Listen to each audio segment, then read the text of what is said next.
Il est très difficile de réaliser des prises de vue aériennes en studio. Heureusement, j'ai trouvé la solution. J'utilise des maquettes.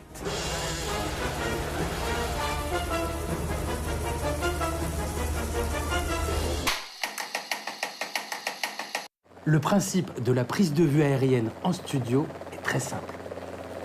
Une caméra A filme une maquette B devant un fond de décor C.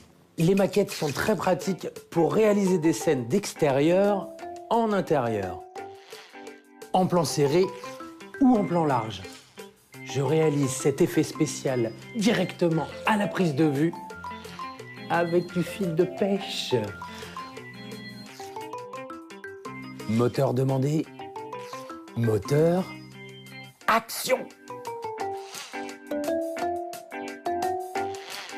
Et pour plus de réalisme, je tourne astucieusement mes scènes de modèles réduits à 100 images secondes grâce à l'option ralenti. Plus la maquette est réduite, plus le nombre d'images secondes est important pour que l'effet soit réaliste. Et voici une maquette d'hélicoptère à l'échelle 1, nécessaire pour réaliser les plans serrés sur mon personnage. Elle est constituée de 2 demi-wishbones de planche à voile, de gaines isolantes peintes en jaune pour le raccord couleur, de ma table de camping bleue que j'ai peinte en noir, de petits éléments de décor, d'un fauteuil de bureau, d'une manette de jeu vidéo, d'un plexiglas découpé à la bonne taille.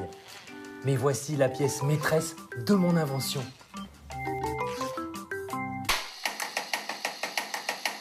Je retire une à une les pales d'un ventilateur. Je les remplace par une simple hélice bipale. Si je place ce dispositif devant un faisceau de lumière, je crée une vibration lumineuse. J'ai une planche de carton-plume que je découpe en un rectangle de 70 cm sur 20 cm. Je perce en son centre un petit trou et je fixe l'hélice bipale sur le moteur.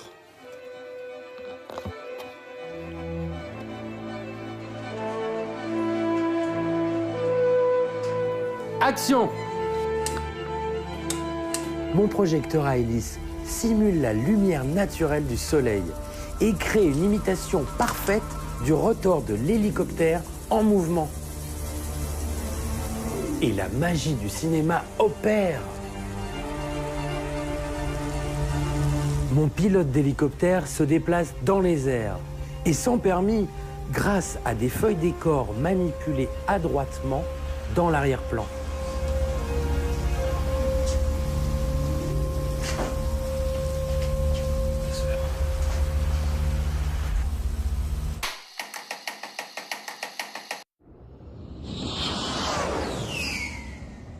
Mais ce n'est pas tout.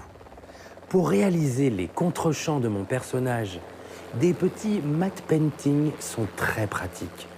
Et surtout, confirment que l'hélicoptère se déplace très haut, dans le ciel.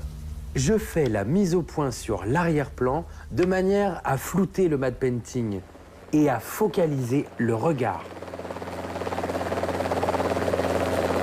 Et le pire, c'est que ça marche.